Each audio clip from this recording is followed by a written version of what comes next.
Pump the brakes time, Dylan McGordy. Talking about your Raiders. I wonder if they do go to Vegas, still a big if, and when they go, if they do go in a couple of years, could be. Fan support. Is it still going to travel from, say, Oakland to Vegas? Because I know like San Diego to L.A., St. Louis to L.A. Will it travel from Oakland to Vegas?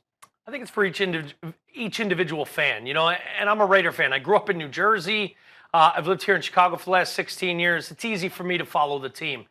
If you're born and raised in the Bay Area, it's hard for me to speak of if someone who's an Oakland resident is going to follow their fandom and follow their team to Sin City, if that is the case. But I think for a majority of the fan base, they are going to Silver and Black and Raider Nation.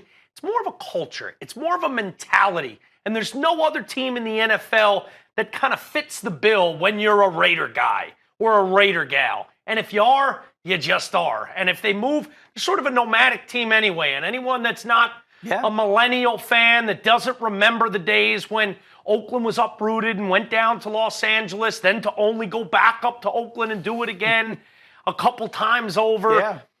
That's something that I think the nomadic nature of this organization is one that's going to be easier to not be burnt by the move and to follow the franchise. Yeah. It's also, as you see a beautiful picture of Sin City here, it's a backdrop that makes a lot of sense for this franchise. If they were to move to Fort Lauderdale, maybe not so much, but because the city matches the nature, Sin City and the Silver and Black, it's a marriage made in the NFL heavens.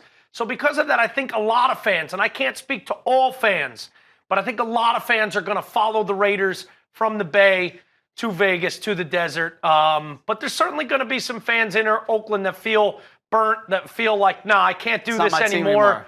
Maybe I got to get a new NFL squad. I think he's spot on in the analysis. I tend to feel the same way as a non-Raider fan, that it should translate, but who am I to say? Raiders are also really good right now for the first time in forever. It's a bad time to jump off the ship if the Raiders were to move and the owners vote in favor of the Raiders uprooting from Oakland to move to Vegas.